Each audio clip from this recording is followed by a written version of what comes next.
Bem-vindo a todos. A gente vai começar em breve a palestra da doutora Mariana. Eu só queria deixar aberto para vocês, se vocês tiverem alguma dúvida em relação à avaliação, em relação ao seminário, dê uma olhadinha no nosso site. Essa é a primeira vez que eu faço isso, eu acho que vocês têm mais experiência do que eu, porque vocês estão vendo aulas em ecologia direto em streaming. Eu optei por esse sistema por achar ele mais simples.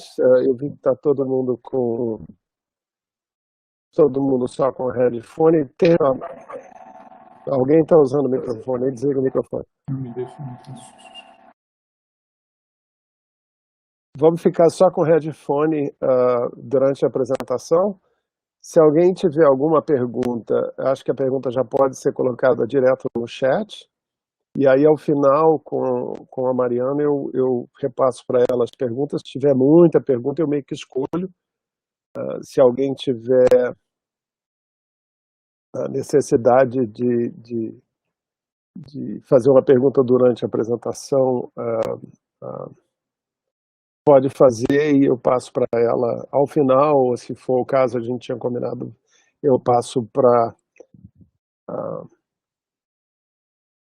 a Mariana durante a apresentação. Tem um probleminha acontecendo aqui que a Rosana acabou de me dizer que a apresentação está como privada. E de novo, é uma questão de falta de experiência, eu coloquei privado porque eu queria apenas que as pessoas que tivessem acesso ao link entrassem no YouTube. Mas, pelo jeito, não é isso que está acontecendo. Então, deixa eu só dar uma olhadinha aqui. Mari, só um minutinho. Esse sou eu. Sem problemas. Se alguém sabe fazer isso, pode me dizer como fazer. Estou vendo aqui, já começou, né? Mas aqui no... O engraçado é que você entrou, né? Você entrou no YouTube, Mari? Eu entrei no YouTube, mas eu também tô vendo que tá vídeo unavailable. Tá aqui, tá aqui. Tá, vamos botar como público, deixa eu ver se eu consigo salvar e vamos ver se isso melhora, se isso resolve. Eu botei como público, mas eu tenho minhas dúvidas se isso vai se resolver. Rô, testa para mim lá.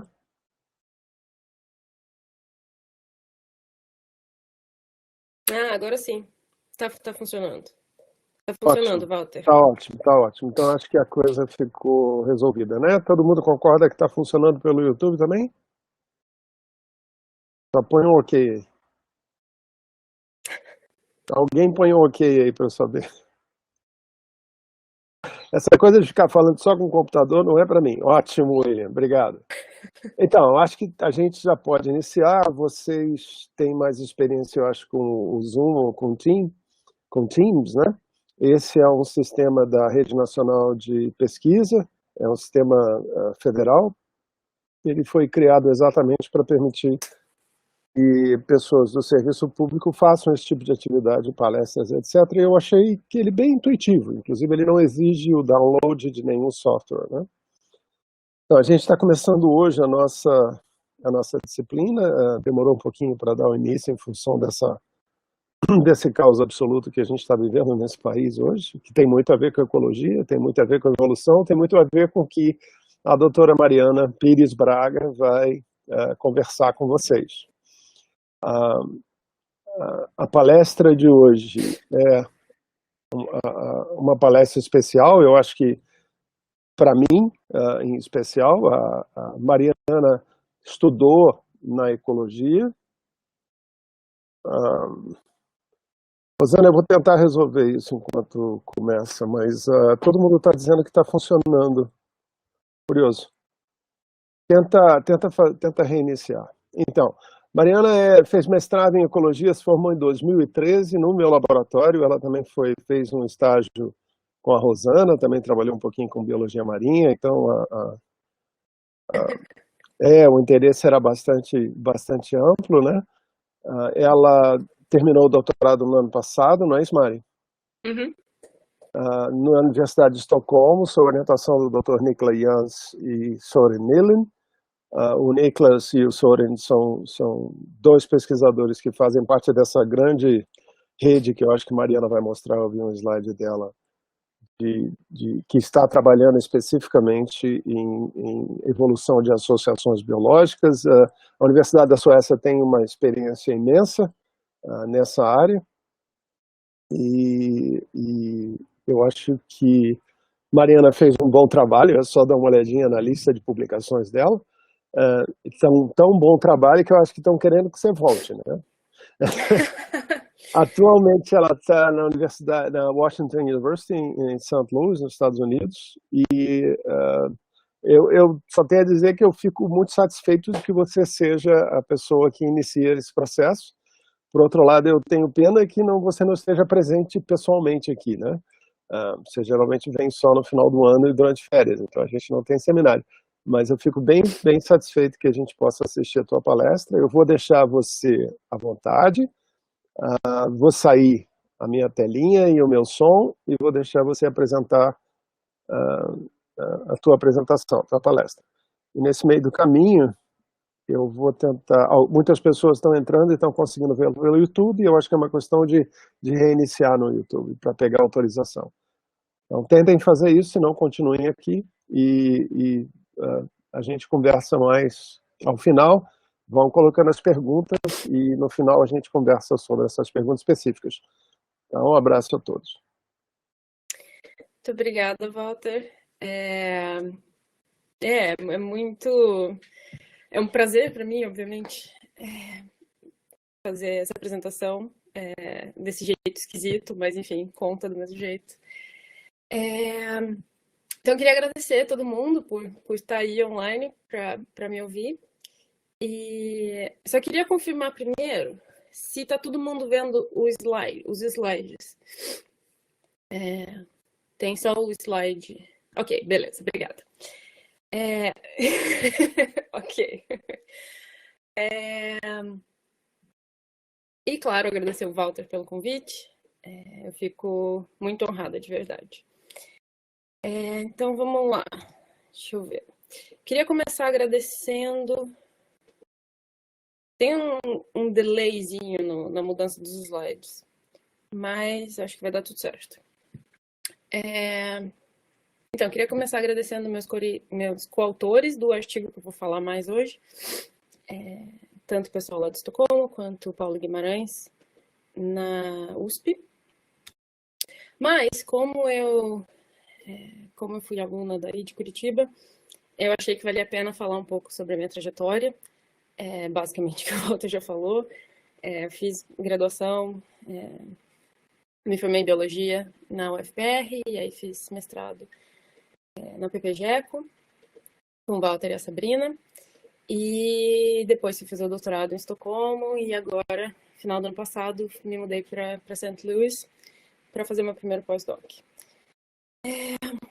E aí, quando eu coloquei esse slide na apresentação, duas coisas me vieram à cabeça. Uma é meio que pessoa se sentindo velha, passando possíveis ideias para o pessoal que está começando. Mas eu comecei meu mestrado, eu me formei há 10 anos atrás. E para mim é muito óbvio a importância que foi de todos os orientadores que eu tive. E eu me sinto assim muito sortuda de ter trabalhado com pessoas tão legais, que me deram tanta liberdade para estudar o que mais me empolgava e sempre me deram muito apoio, me ensinaram muita coisa. E a outra coisa é que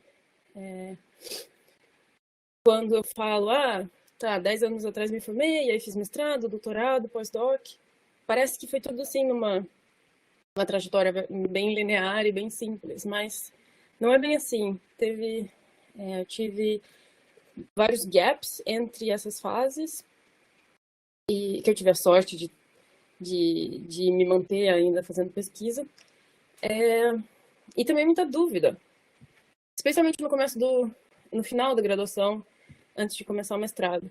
Só perguntar para a Rosana, o Fri, o Márcio, o Walter, quantas vezes eu fui conversar com eles e perguntando, enfim, para discutir opções de mestrado, opções de outras carreiras fora da academia.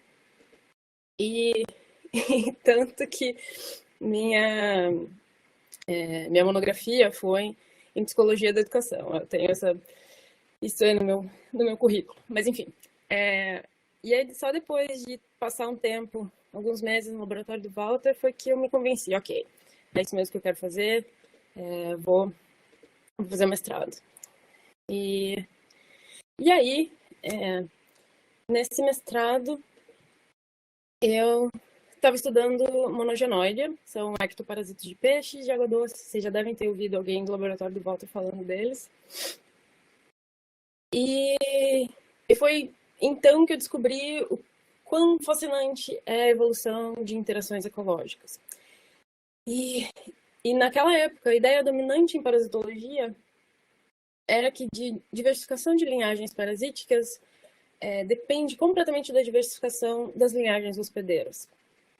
Logo, o principal mecanismo de especiação seria por coespeciação. Ou seja, quando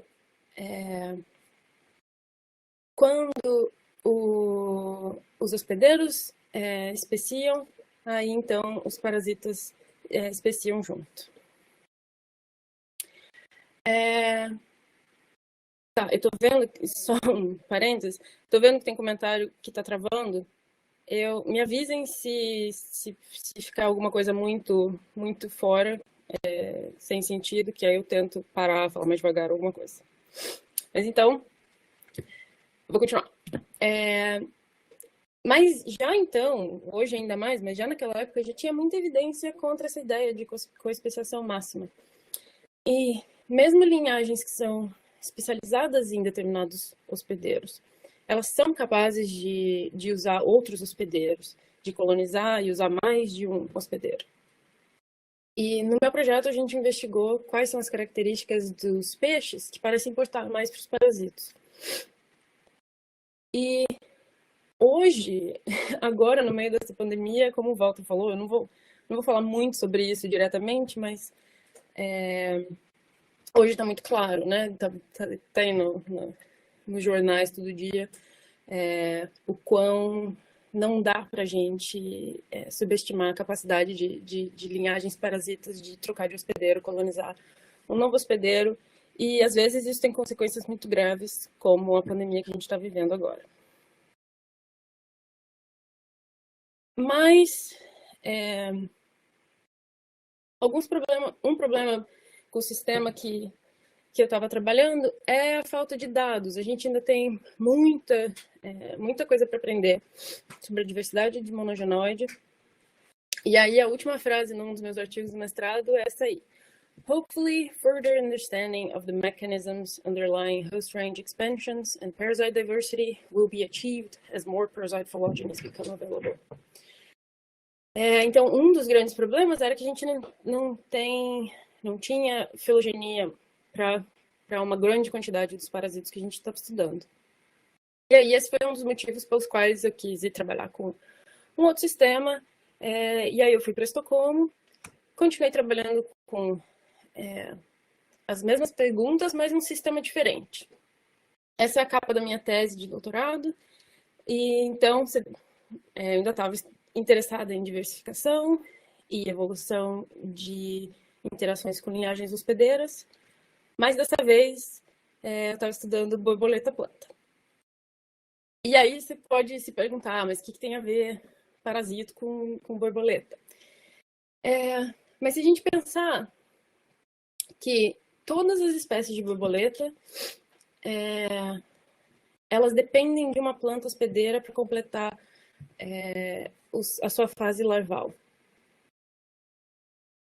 E então e por mais que as larvas elas sejam capazes de se mover e ir de uma planta para outra, elas geralmente passam a maior parte da vida delas em um indivíduo ou poucos indivíduos. Portanto, a gente pode dizer que, pelo menos durante a fase larval, borboletas são, sim, parasitas, têm um estilo de vida parasítico. E aí, então, de repente, eu tinha muito mais dados para tentar responder as perguntas que eu tinha. Então, aqui a gente tem a filogenia para uma família de borboletas, Nymphalidae. E aqui, então, é a filogenia para os gêneros dessa família. E aí a gente tem aqui embaixo a filogenia para as famílias de Angiosperma. E aqui no meio a gente tem essa matriz enorme que mostra as interações entre as borboletas e as plantas. Então, cada pontinho preto desse diz que essa borboleta usa essa planta como hospedeira. E aí a minha pergunta principal era: quais são os processos evolutivos que produzem os padrões de interação que a gente vê hoje? E o meu objetivo, então, era reconstruir a evolução do repertório de hospedeiros de um grupo de borboletas. Então, esse repertório contém tanto informação de quantos hospedeiros cada borboleta usa, mas também quais são esses hospedeiros e como que isso muda ao longo do tempo. Como vocês devem imaginar, isso é muita informação e, infelizmente, a gente não tinha ainda um modelo que fosse feito especificamente para esse problema e a gente ainda faltava capacidade computacional para lidar com isso. Foi então que a gente decidiu começar a colaborar com o Michael Landis, meu atual chefe, eu nunca sei como chama host de postdoc. E aí o que a gente fez foi adaptar um modelo de biogeografia para a evolução de interações. E eu não vou falar muito sobre esse modelo hoje, mas para quem estiver interessado, o modelo está disponível no programa RevBase e o artigo está disponível também. Acabou de sair. Tem uma versão no bioRxiv, mas agora acabou de sair na revista também. E aí, como desenvolver um modelo desse para inferência bayesiana demora? A gente levou uns bons 2 anos para desenvolver esse modelo. A gente usou outros métodos indiretos que são muito mais rápidos para tentar responder algumas perguntas. Então, primeiro a gente desenvolveu um modelo matemático para simular a evolução de interações para frente no tempo. Na verdade, esse trabalho começou quando eu ainda estava aí em Curitiba com o Walter e a Sabrina. E no segundo capítulo da minha tese, a gente usou análise de redes para tentar entender quais os padrões de interação podem ser gerados por processos evolutivos diferentes. E é sobre isso que eu vou falar mais hoje. Bom, então, uma breve introdução sobre as borboletas. Eu estudei 2 famílias de borboletas. Uma é Pieridae, e coisas importantes são: a gente tem uma boa filogenia para esse grupo, a gente também tem informação sobre quais hospedeiros elas usam, e importante para o nosso estudo é que esse foi a coevolução entre essas borboletas e as plantas brassicales, que são os repolhos, a mostarda, são um exemplo clássico do escape and radiate, a ideia do Ehrlich and Raven, que eu vou explicar agora. Qual que é essa ideia? Então, aqui, essa é uma filogenia hipotética para qualquer linhagem de parasito. Então, mas enfim, vou me manter falando de borboletas. Em azul, são linhagens que estão usando um hospedeiro ancestral. Em verde, são linhagens que estão usando um hospedeiro novo, que foi colonizado aqui nesse ponto. Esse hospedeiro novo não era usado antes porque as suas defesas químicas, por exemplo, impediam que as borboletas usassem esse recurso. Até que uma inovação evolutiva fez com que as borboletas conseguissem lidar ou evitar essas defesas. E a ideia é de que colonizar um hospedeiro novo abre espaço para a diversificação. Por isso, o aumento da especiação nesse clado após a colonização de um hospedeiro novo. Bom, e a outra família que a gente estudou é Nymphalidae. Elas são mais ou menos 40% de toda a diversidade de espécies de borboletas do mundo. Então, entender a dinâmica de evolução desse grupo ajuda a gente muito a entender isso para todas as borboletas. A gente também tem uma boa filogenia disponível. A gente também tem uma ideia, tem bons registros sobre o uso das plantas hospedeiras. E esse grupo tem sido usado como um sistema modelo para vários trabalhos que tentam entender qual é o papel das plantas hospedeiras na diversificação de insetos herbívoros.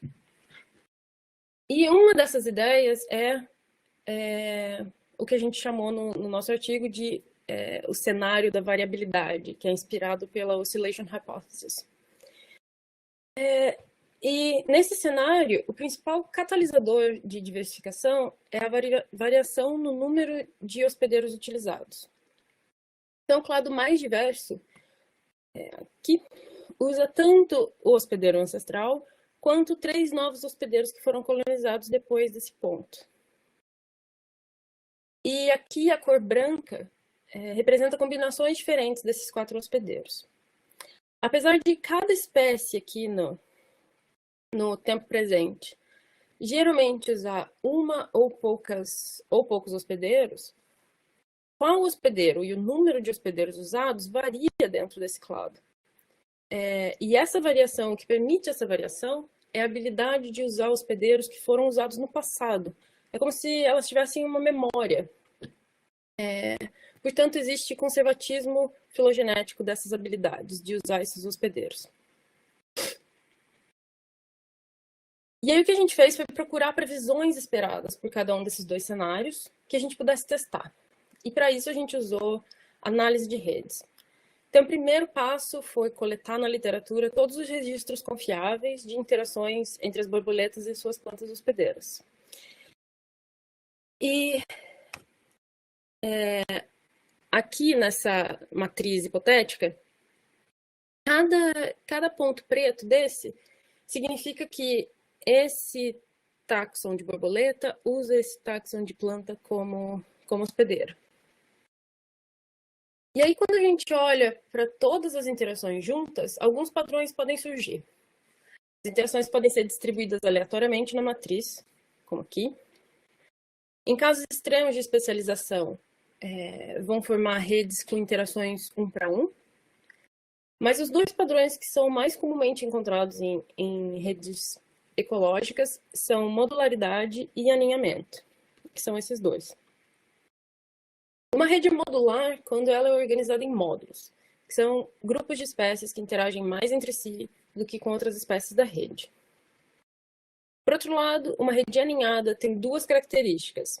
Existe um gradiente no número de interações em cada nível trófico, ou seja, a gente tem borboletas que são especialistas, até borboletas que são generalistas, e tem alguns hospedeiros que são usados só por algumas borboletas e alguns hospedeiros que são usados por muitas borboletas.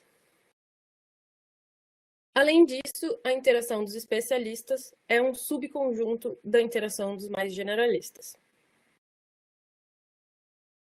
E aí, o que a gente fez foi associar os padrões de rede aos cenários de diversificação que a gente queria testar.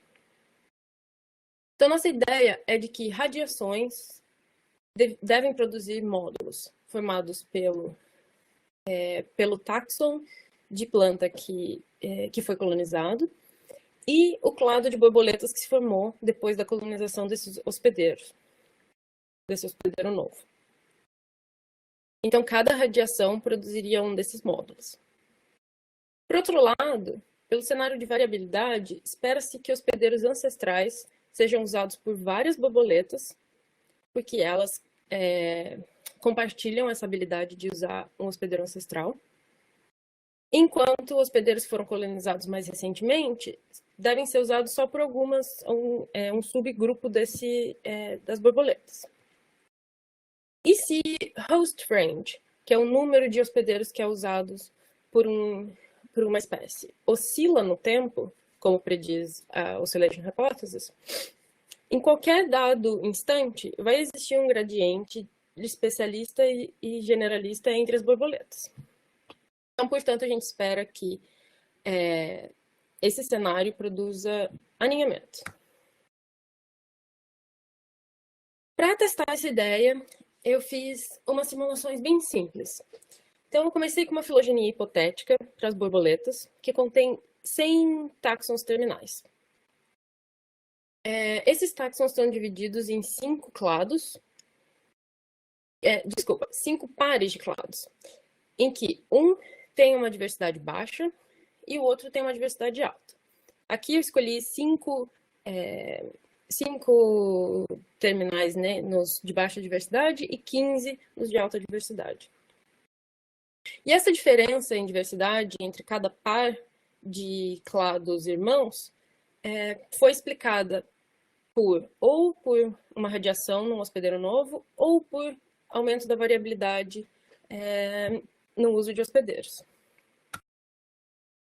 Então, para simular diversificação por radiação, eu comecei com o ancestral desse clado de borboletas usando 2 plantas hospedeiras. E agora a gente vai começar a montar a nossa rede. Então, agora que a gente vai, né, cada borboleta está nas linhas e aqui eu vou acrescentando plantas hospedeiras diferentes.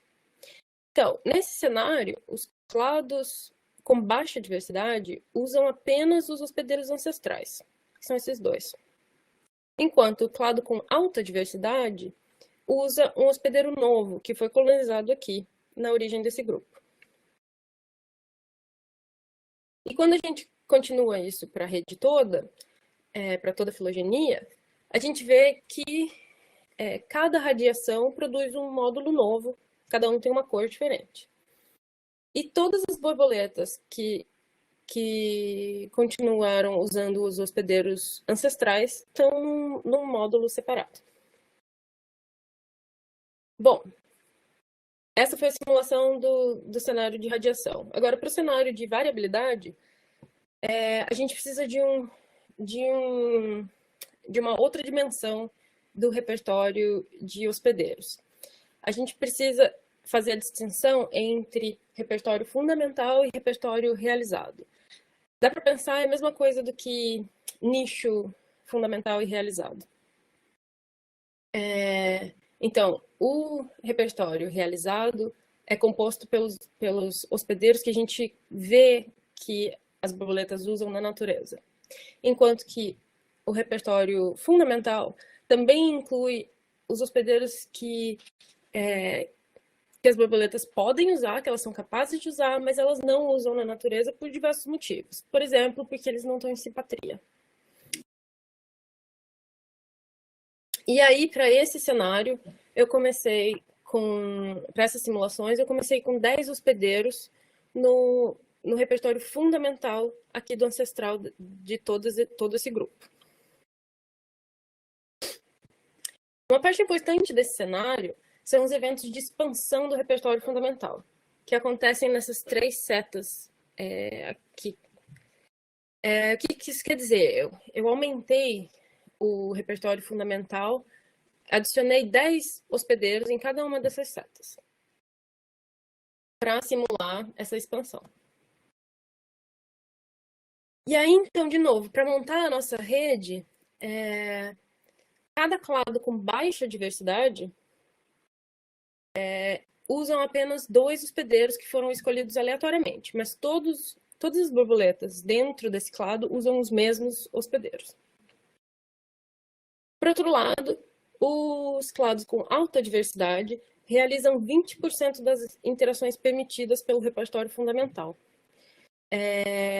e também essas interações foram escolhidas aleatoriamente. Então, por exemplo, nesse grupo aqui tem 15 borboletas e 10 plantas, então 30 interações foram realizadas. Então, em média, nesse clado, cada borboleta usa também 2 hospedeiros, só que eles são diferentes, né? Enquanto aqui no clado com baixa diversidade, eles usam os mesmos hospedeiros. E essa é a rede quando a simulação está completa. E vocês podem ver que ela também está colorido, cada interação também está colorida pelos módulos que foram reconstruídos nessa rede. E você pode ver que essa rede é muito diferente da outra rede que a gente construiu. Como existem 5 pares de clados nessa minha filogenia hipotética, a gente pode misturar esses 2 cenários. Então, aqui é o extremo da radiação, e aí, aos poucos, eu fui adicionando o cenário de variabilidade até que toda a rede foi construída com esse cenário. Então, a gente construiu um gradiente entre radiação e variabilidade. E aí, a gente pôde calcular modularidade e alinhamento para cada uma dessas redes.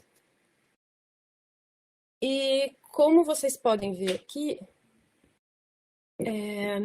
a gente usou o Z-score para poder padronizar esses valores e poder comparar as redes diferentes. Valores que estão acima dessa linha tracejada são valores estatisticamente significantes, ou seja, mais alinhados ou mais modulares do que esperado pelo modelo novo. Então, como esperado, radiações produzem redes altamente modulares. Então, em roxo aqui é modularidade. E essa modularidade vai diminuindo à medida que a gente tem mais variabilidade no sistema. Até que é quase não significativo na última rede. E o alinhamento foi na direção contrária. Foi aumentando à medida que a gente tinha mais variabilidade. Mas vale a pena notar que o alinhamento só foi significativo na última rede, ou seja, quando a diversificação foi completamente explicada por diferenças em variabilidade em uso de hospedeiro. Ok, então a gente estava convencido de que esses cenários realmente produzem redes diferentes. Mas e as redes empíricas? A gente mediu modularidade e alinhamento para cada uma dessas redes, para as redes de Nymphalidae e Pieridae, e elas são tanto modulares quanto alinhadas.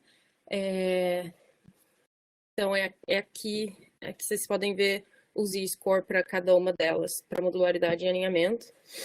E vale a pena notar que o nível de alinhamento observado nas redes empíricas é bem mais alto, dá para ver pela distância da linha tracejada, é bem mais alto do que o que a gente simulou.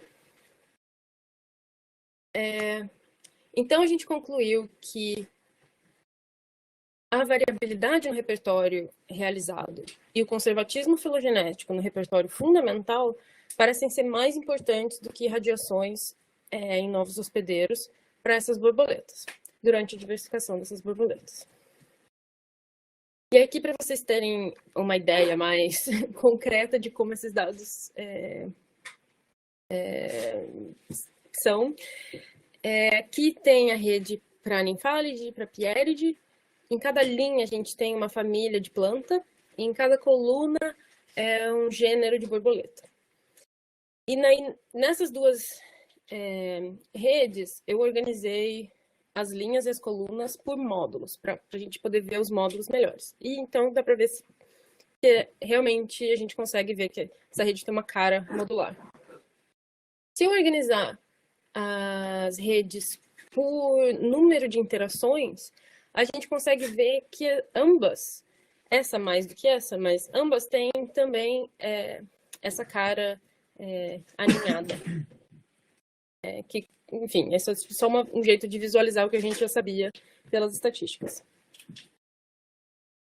Então, para tentar entender melhor a origem do aninhamento e da modularidade nessas redes, a gente investigou quais plantas contribuem mais para esses padrões. E para isso, a gente removeu uma planta de cada vez da rede e recalculou a modularidade e o aninhamento. Aí a gente viu que realmente os hospedeiros ancestrais são os que promovem, contribuem mais para o aninhamento, e os hospedeiros colonizados mais recentemente são os hospedeiros que contribuem mais para a modularidade. Mas aí o que isso quer dizer? Que às vezes é o cenário de radiação que está certo e outras vezes é o cenário de variabilidade? O que a gente propôs é que eles fazem parte do mesmo processo, em que novas interações estão sempre sendo formadas, mas nem sempre elas dão certo. E nós descrevemos 3 características da evolução de interações parasito-hospedeiro que podem ser detectadas por mudanças na estrutura de rede. A primeira delas é que às vezes uma linhagem troca completamente de hospedeiro, abandonando o hospedeiro ancestral. E a gente chama isso de host switching. Eventos desse tipo vão gerar novos módulos na rede, mas nem sempre a troca de hospedeiro promove diversificação. Mas quanto mais diversificação houver depois da troca de hospedeiro, maior vai ser o módulo formado na rede. Como, por exemplo, a diversificação de uma subfamília grande. Tá, agora eu acabei de perceber que a figura está meio esquisita. Mas, enfim, aqui pensa que essa figura continua, se vocês estão vendo estranho que nem eu. Esse clado inteiro aqui embaixo é uma subfamília e a diversificação dela é associada com a colonização de gramíneas. E quando a gente olha na rede, essa radiação é muito clara. Então, essa linha rosa aqui, num zoom, é esse módulo que contém muitos gêneros dessa subfamília que são especializados em uma família de planta, que são as gramíneas. Isso provavelmente também aconteceu em Pieride, quando elas colonizaram Brassicales, a ordem do repolho e da mostarda. Mas mesmo linhagens especializadas ainda são capazes de expandir o seu repertório de hospedeiros. E elas continuam colonizando novos hospedeiros. Isso aumenta o número de plantas no módulo, como essas outras famílias aqui, que foram colonizadas por borboletas, que antes só usavam Brassicaceae, que é essa linha, esse hospedeiro mais de cima aqui. E esse processo vai aos poucos criando aninhamento dentro do módulo. E se a gente voltar ainda mais no tempo, a estimativa da colonização de Rosales, que é uma outra ordem de plantas, é de aproximadamente 100 milhões de anos atrás, pelo ancestral de Nymphalidae. E apesar da maioria dos grupos dentro de Nymphalidae ter tido a habilidade de usar, ter retido a habilidade de usar plantas em Rosales como hospedeiras, alguns grupos preferem outras plantas. Então, eles acabaram se especializando em outras plantas. E isso divide a rede em mais módulos. Só que esses hospedeiros ancestrais, como algumas famílias dentro de Rosales, mantêm a rede conectada e cria o aninhamento que a gente observa hoje. Então, para resumir isso tudo, a nossa conclusão é de que variabilidade no uso de hospedeiros é fundamental para a diversificação, enquanto radiações são eventos mais dramáticos, porém mais raros, que só às vezes acontecem quando algumas outras oportunidades são criadas para as borboletas ou para os parasitas. E é isso. Eu paro por aqui. Muito obrigada. Se vocês tiverem perguntas, estou à disposição.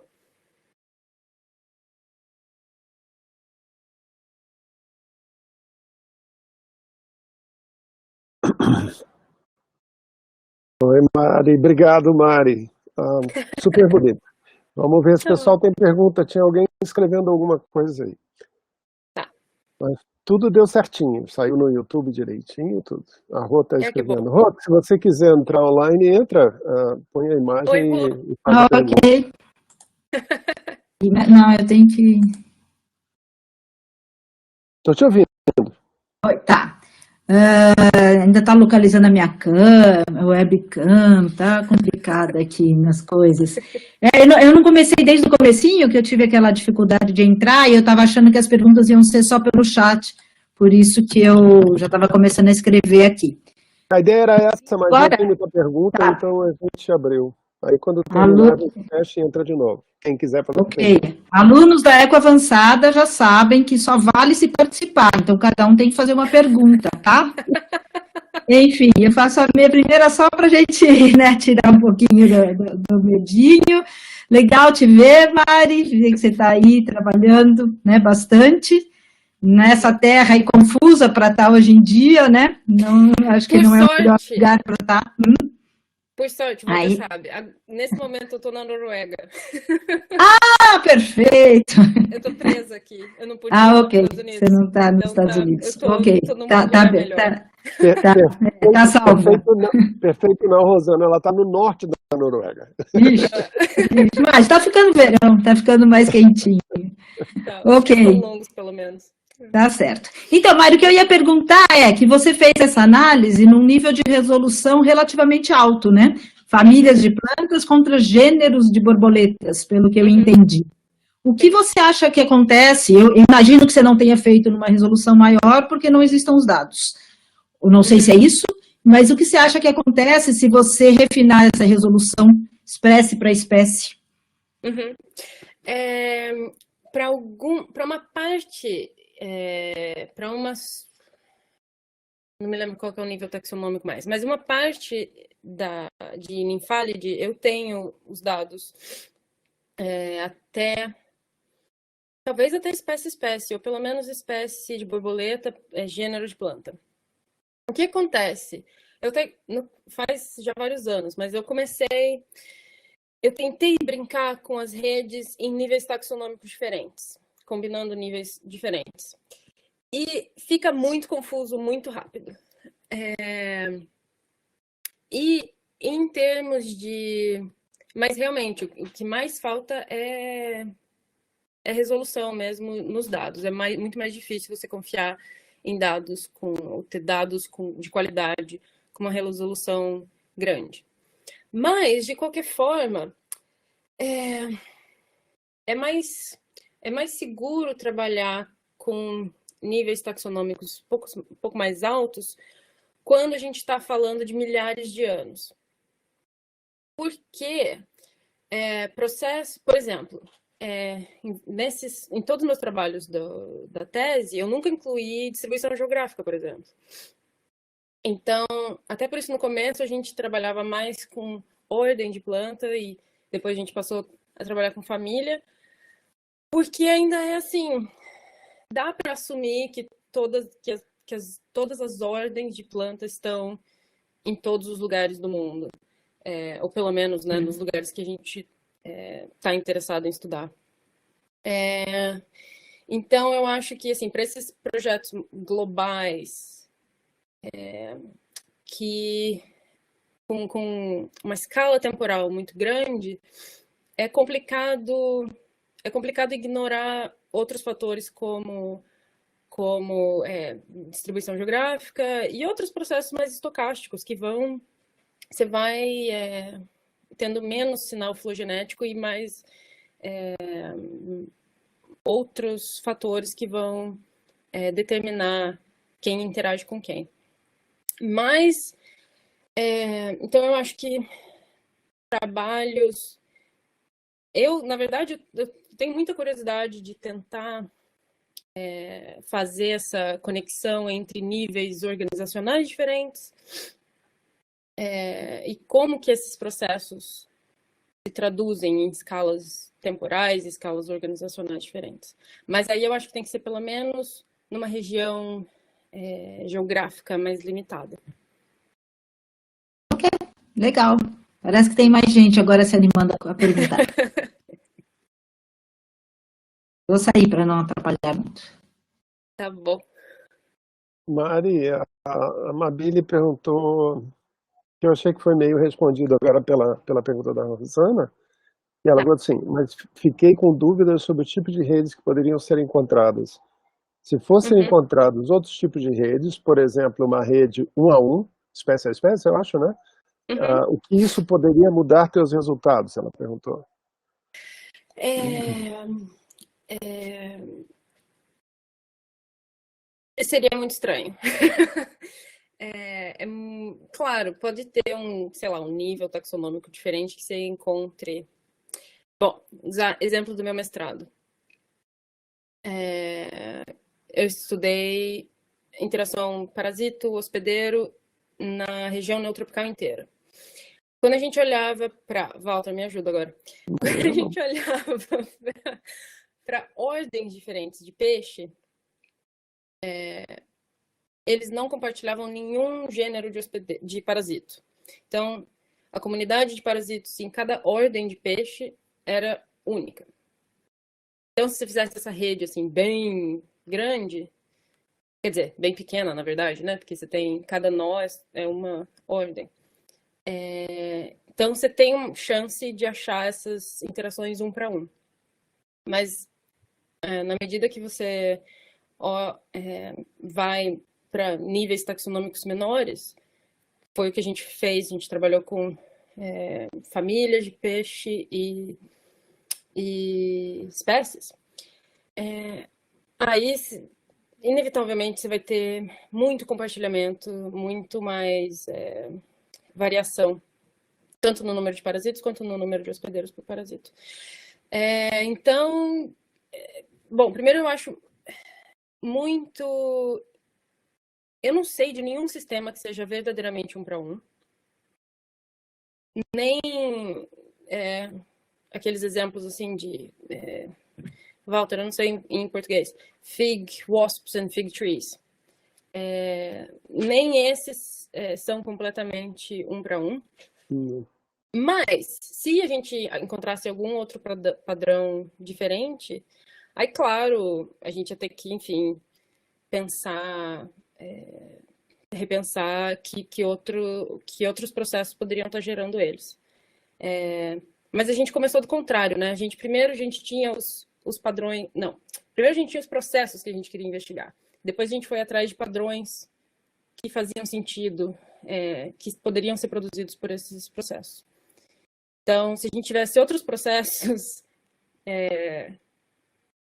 que pudessem produzir esse um para um, a gente poderia ter, enfim, feito simulações com outras regras para testar isso. Respondi a pergunta? Acho que sim. A rede Pro1 é complicado mesmo. Os monos mesmo, os monogenóides mesmos eram considerados como uma rede única, exclusivamente um para um no passado, e a gente está descobrindo que não é mais, né? Ó, mais uma pergunta. Ana Paula Lula Costa pergunta para você. Você trabalhou a relação do padrão topológico com a filogenia? Por acaso já pensou em ver a relação com traços funcionais, tanto do hospedeiro como dos parasitos? Você acha que poderia ser diferente do padrão relacionado à filogenia? Você tem a pergunta aí também, né? Tenho, mas eu prefiro se você ler. Tá bom. A última pergunta. Não. Eu não, nesse caso, eu não trabalhei com nenhum outro tipo de dado dos hospedeiros. Mas sim, existem, claro, características que são importantes para as borboletas e que não necessariamente têm sinal filogenético. No mestrado, a gente fez isso. O que a gente fez foi usar dados de ecologia, de biologia, de distribuição geográfica e a filogenia dos peixes. E aí a gente usou...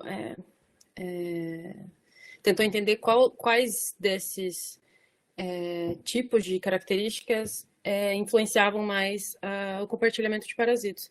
E, em alguns casos, ecologia dos peixes, onde exatamente nos rios eles vivem, por exemplo, tem influência em quais parasitos são compartilhados. Então, com certeza, tem sim várias características que são importantes. Agora, o que a gente fez com filogenia foi olhar para, em cada módulo que a gente encontrou na rede, a gente mediu a diversidade filogenética, tanto das plantas quanto das borboletas naquele módulo. E, em geral, o padrão que a gente achou foi: as borboletas em um módulo são proximamente relacionadas. Então, né, mais um reforço para essa ideia de que desse conservatismo filogenético, desse sinal filogenético nas habilidades de usar hospedeiros diferentes. Mas não tem sinal filogenético nas plantas em um módulo. Então, essa ideia de que as borboletas são capazes de usar plantas diferentes, mas esse grupo de plantas diferentes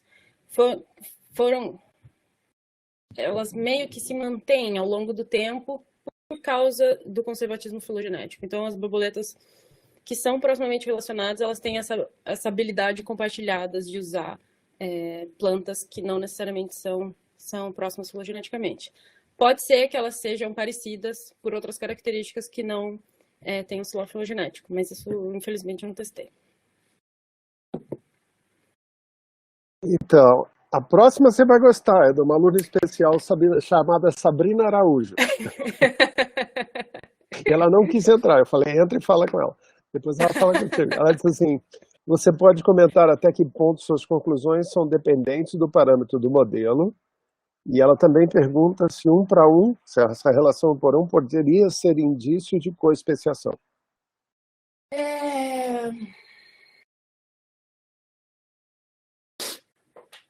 Estou pensando aqui na coespeciação. Eu acho que coespeciação geraria 1 para 1, mas, assim, coespeciação sem nenhuma troca de hospedeiro, né? Mas o 1 para 1 poderia ser gerado por outros processos. Como, por exemplo, você troca de hospedeiro, mas imediatamente você perde o hospedeiro antigo. Então, você sempre está só em um hospedeiro. E sei lá, se tivesse competição, que só pode ir um parasita em cada hospedeiro. Tá, e a outra parte era as conclusões e os parâmetros. Talvez as simulações foram bem simples. Então, o que eu tentei fazer foi tentar traduzir em algoritmo cada um desses cenários. E para o cenário de radiação é muito fácil, é muito simples, assim, a versão extrema dele. Para o cenário de variabilidade é um pouco mais complicado, mas eu acho que a parte principal, com certeza, o nível de alinhamento e de modularidade vai mudar com valores específicos que forem usados nas simulações.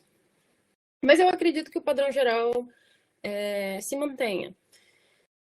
Porque eu acho que o importante é que o modelo tem que ter as duas características de ter o conservatismo filogenético no repertório fundamental e essa estocasticidade que a gente implementou, que é essa fase de especialização, que isso dá conta, então, dos outros processos que a gente que a gente não quer, a gente nem sabe, não tem como dizer especificamente como que depois de uma expansão, como exatamente que os parasitas vão se especializar em diferentes hospedeiros. Então, não sei, eu acho que os valores específicos de modularidade e alinhamento, sim, com certeza eles são sensíveis aos parâmetros, mas eu confio que o padrão geral se manteria.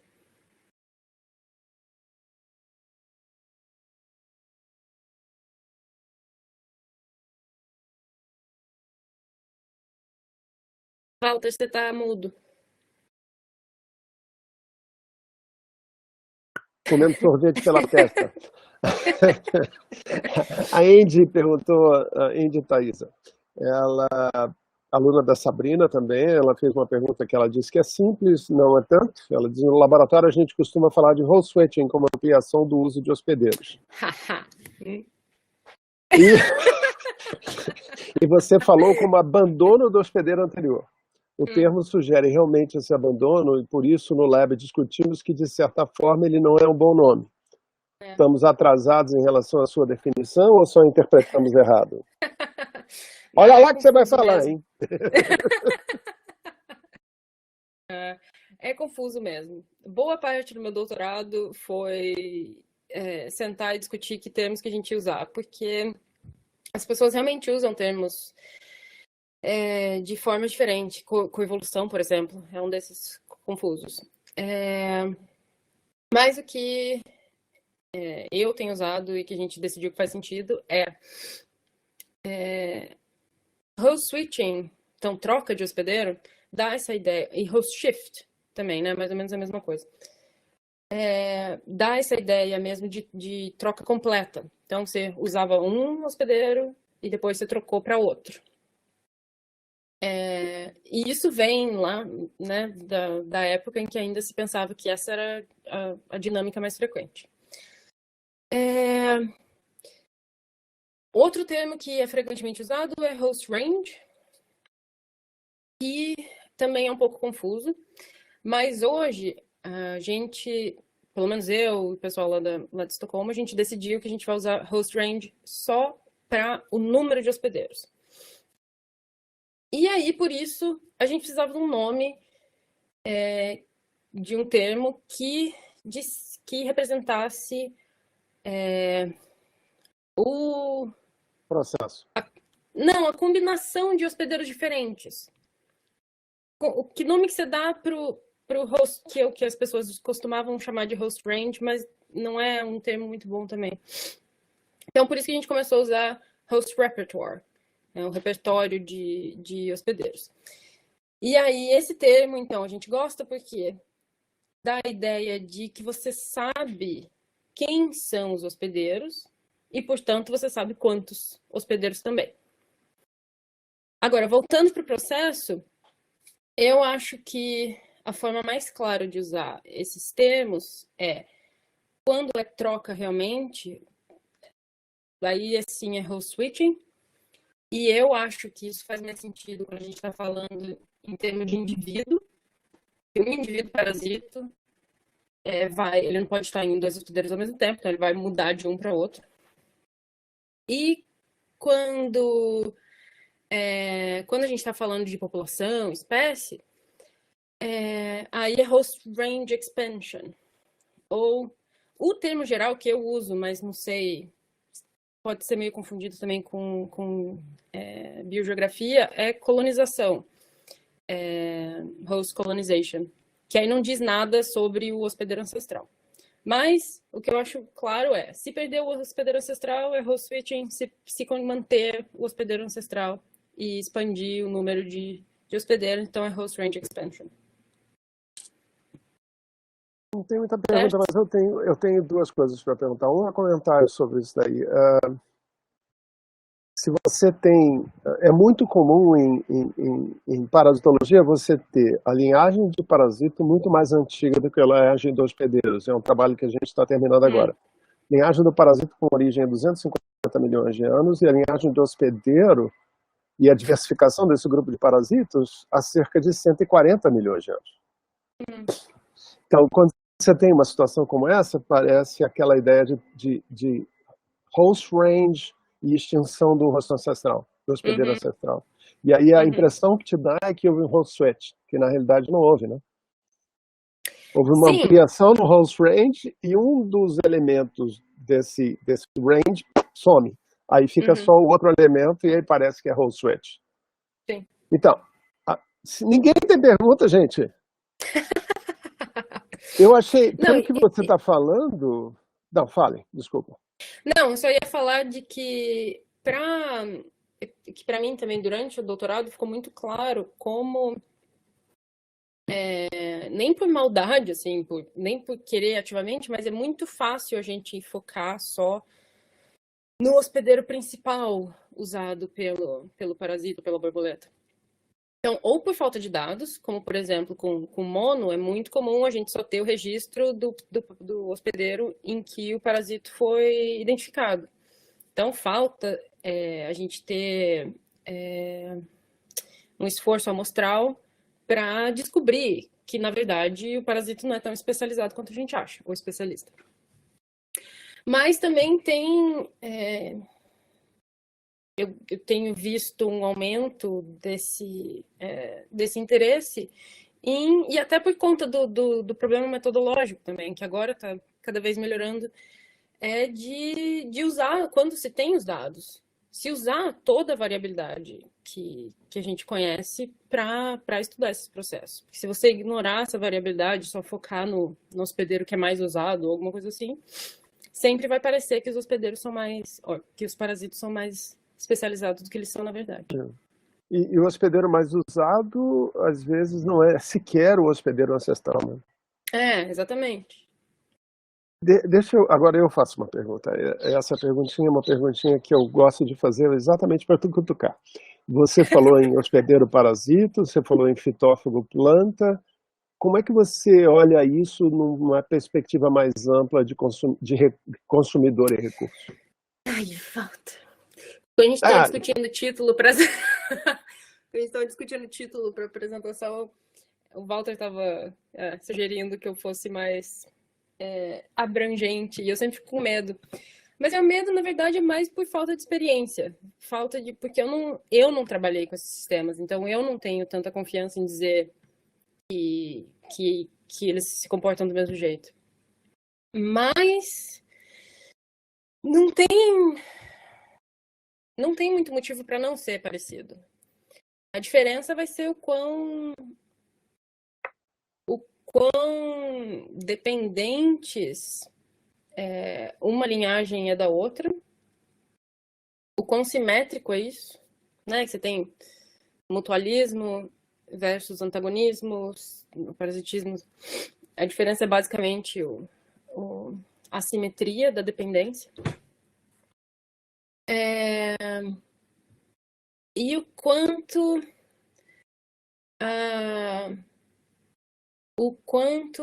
a história evolutiva de uma linhagem está ligada à outra. Então, eu não sei, eu acho que os processos devem ser parecidos, mas a questão da especialização, quanto mais especialização, mais claro vai ser o sinal. Quanto mais dependentes uma linhagem da outra, mais claro vai ser o sinal. E aí tem também essa diferença de assimetria. Mas fora disso eu não vejo assim, nenhuma diferença fundamental que proibiria a gente de pensar em, sei lá, predador, presa, de um jeito parecido. então agora temos pergunta de novo. A Rosana, eu vou fazer a tua daqui a pouco, eu vou valorizar o Jefferson, que não perguntou ainda. Ele perguntou assim: as alterações climáticas devem impulsionar invasões biológicas, não só de espécies, mas de clados. Você acha que essas invasões de novos clados, de possíveis hospedeiros, devem aumentar a diversificação de parasitos, por oferecer mais oportunidade de pular para um novo hospedeiro, ou deve aumentar a extinção de parasitos, por talvez não conseguir colonizar hospedeiros de clados distantes?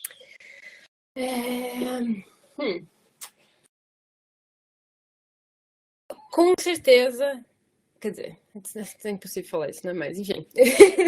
O que eu posso dizer com algum grau de certeza é de que a rede vai mudar.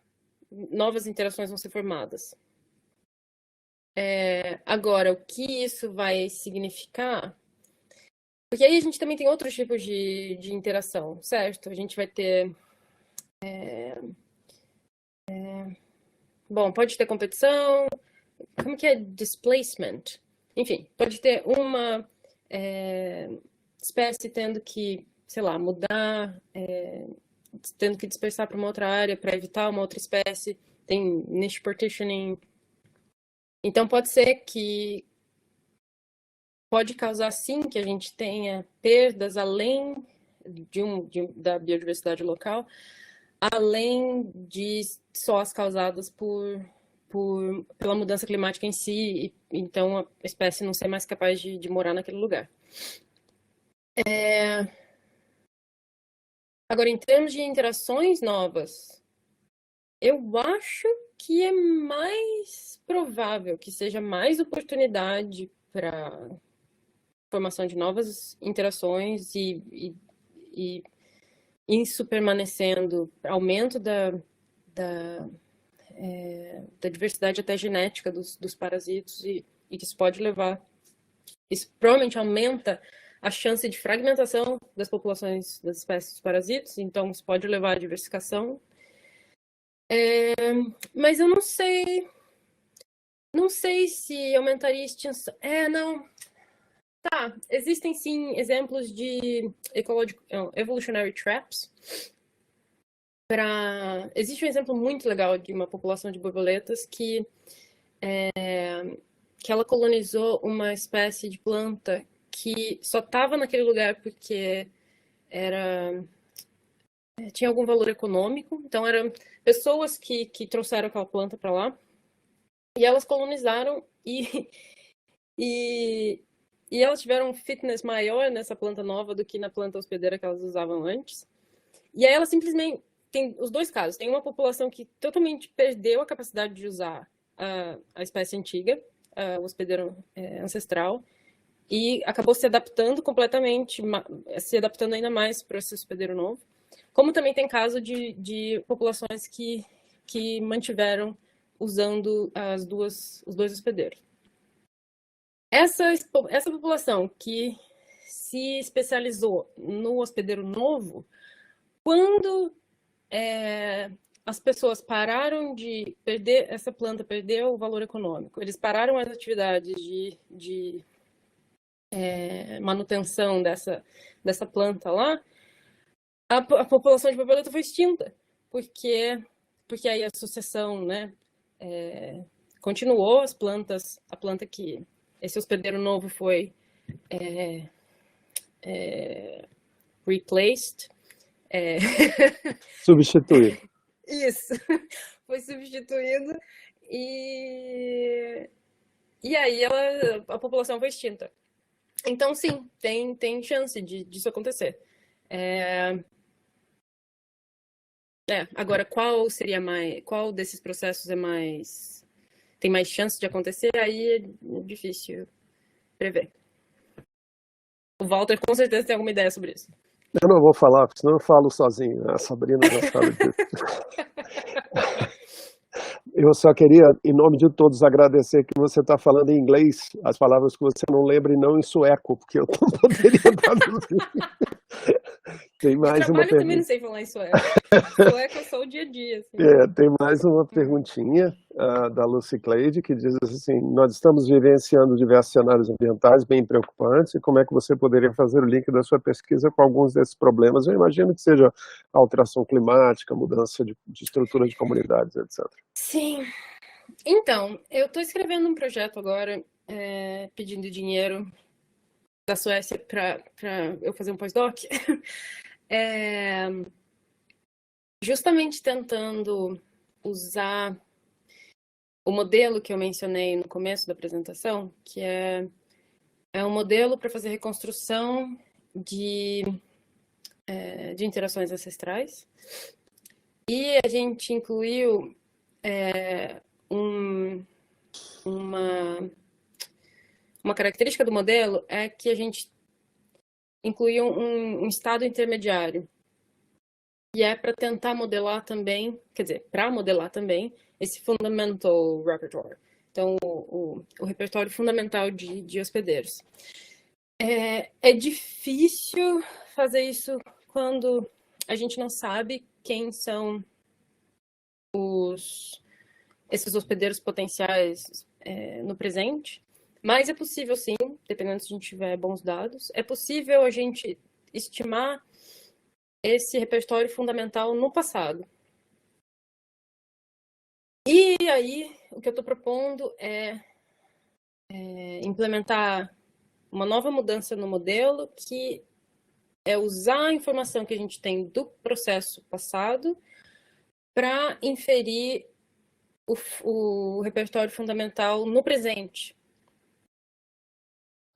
baseado no que a gente sabe de quem são os hospedeiros, quem está no repertório realizado no presente. E aí, fazendo isso, se a gente conseguir modelar esse processo do passado até o presente, aí a gente consegue também, fazendo niche modeling e usando projeções do clima futuro, a gente pode, primeiro, tentar predizer quais espécies vão concorrer com quais espécies. Então, é a oportunidade de interação. E aí, baseado no modelo de evolução de interações, eu espero que a gente consiga continuar essa simulação desse processo para o futuro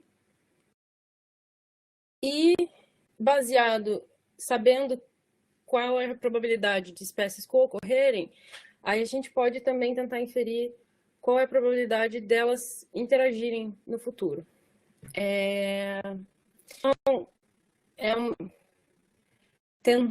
A minha ideia é usar o que a gente sabe do processo de evolução dessas interações para informar possíveis interações no futuro. Porque o que a gente sabe já, existem trabalhos muito legais, recentes, mostrando que interação também é um processo estocástico. Então, não basta saber, não basta duas espécies estarem co-ocorrendo em algum lugar para que elas interajam. Existe uma probabilidade de que elas vão ocorrer. Então, em alguns lugares que elas ocorrem, elas vão interagir, e em outros lugares não. E uma das fontes de informação que a gente tem para estimar essa probabilidade é a história evolutiva. Então, eu acho que com certeza a gente tem muito o que aprender da história evolutiva de qualquer interação ecológica que a gente está interessado em melhorar a nossa habilidade de entender o que pode acontecer no futuro.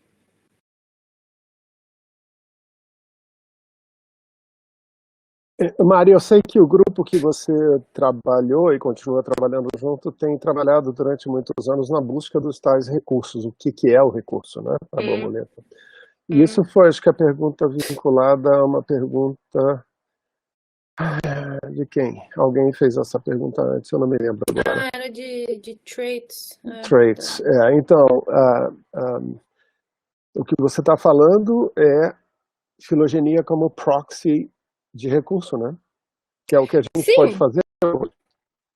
É o que a gente tem. Mas, se a gente entende o processo de evolução dessas interações, a gente não... Outra coisa que tem no modelo a gente pode usar... Por enquanto, a gente só testou com filogenia. Então, a gente pode usar a filogenia das plantas, dos hospedeiros, como... A gente pode testar qual é a influência, se existe alguma influência da distância filogenética entre os hospedeiros na probabilidade de colonização de um hospedeiro novo. Então, quando as borboletas vão colonizar um hospedeiro novo, é mais provável que elas colonizem um hospedeiro que é proximamente relacionado aos hospedeiros que ela já usa, ou não importa?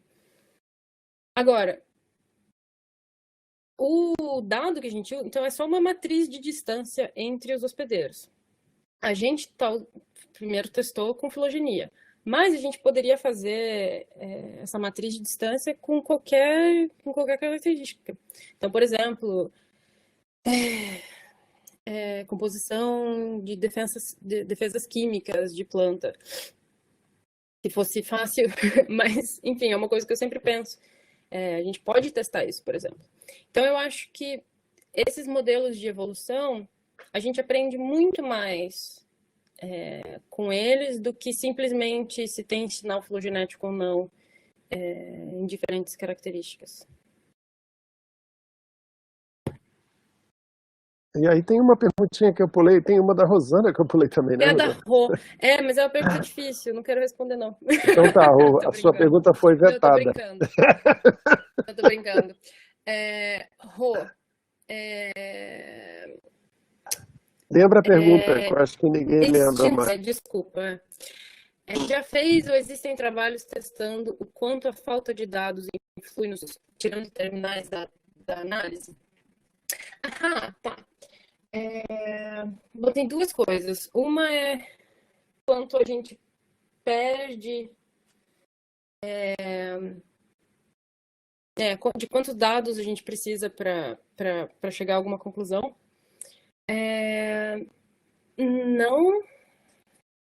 Não, eu não fiz esse teste.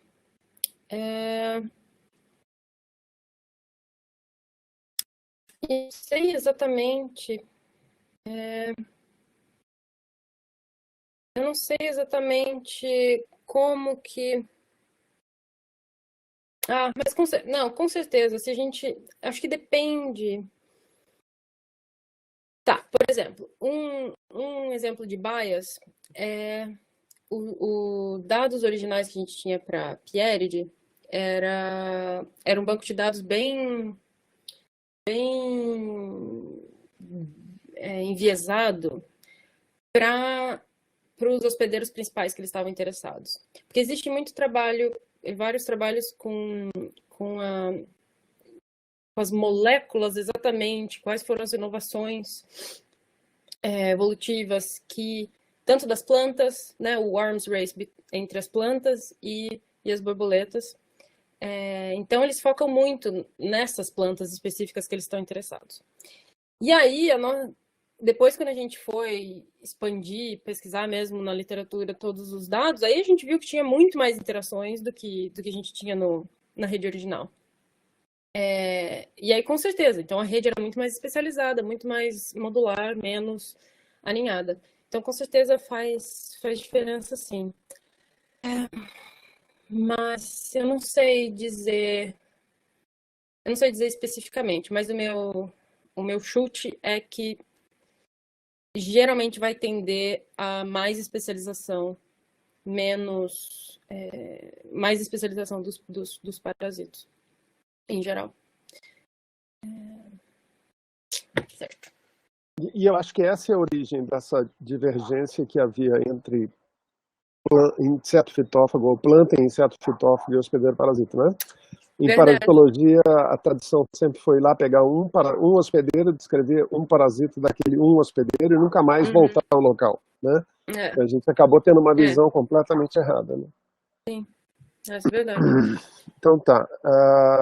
A Elvira tinha comentado que ela encontrou influência de traços funcionais no compartilhamento de endoparasitos em anuros.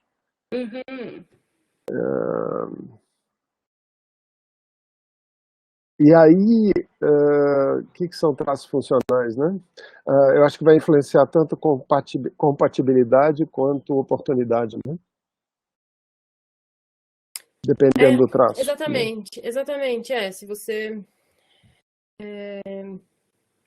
tem mais contato, né? Os hospedeiros que têm mais contato dão mais oportunidade para os parasitos para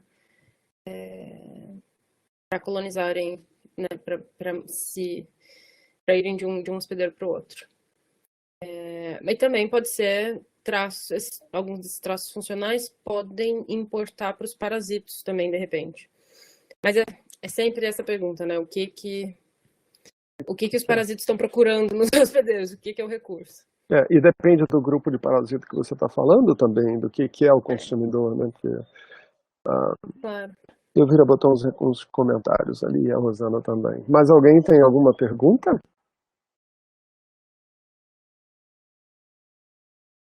Ninguém levanta a mão. Tem uma mãozinha do lado esquerdo em cima que vocês podem levantar se tiver pergunta. É questions. Não sei nem se funciona. Funciona. Não, na realidade é o mesmo que o public chat, só específico para questions. Mari, a gente podia ficar o dia inteiro conversando, né? E certamente é isso que a gente faz. Tem gente escrevendo. Tá. Houve uma pessoinha. É engraçado, o meu lá do lado esquerdo, embaixo de mensagens, tem questions. Então parece que é um chat específico para isso. Eu gostei do sistema, eu não sei se vocês gostaram. O que eu notei foi que se eu tenho muita coisa rodando no computador simultaneamente, tudo fica muito mais lento. E é um problema local, é um problema do computador em si. Mari, que bom te ouvir, que gostoso te ouvir. Eu acho que a Elvira fez uma proposta aqui que eu também vou te fazer. A gente tem... Ninguém, se quiser uma mãozinha, tá aqui, ó, uma mãozinha para você. A gente tem um seminário semanal, eu vou te incomodar para você estar envolvido. A gente tem conversado um monte sobre esse tipo de coisa, eu acho que é bem interessante. Aliás, todos são convidados para fazer parte do seminário, se a Sabrina me permite, né? Desde que não seja de madrugada aqui, tá tudo bem. Tem esse detalhe. Mas aí, mesmo assim, é sol, então não vai fazer diferença nenhuma para você. São 8h30 e tá claro ainda.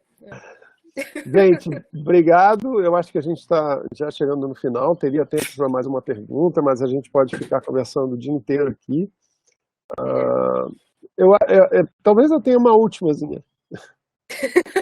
Vai lá.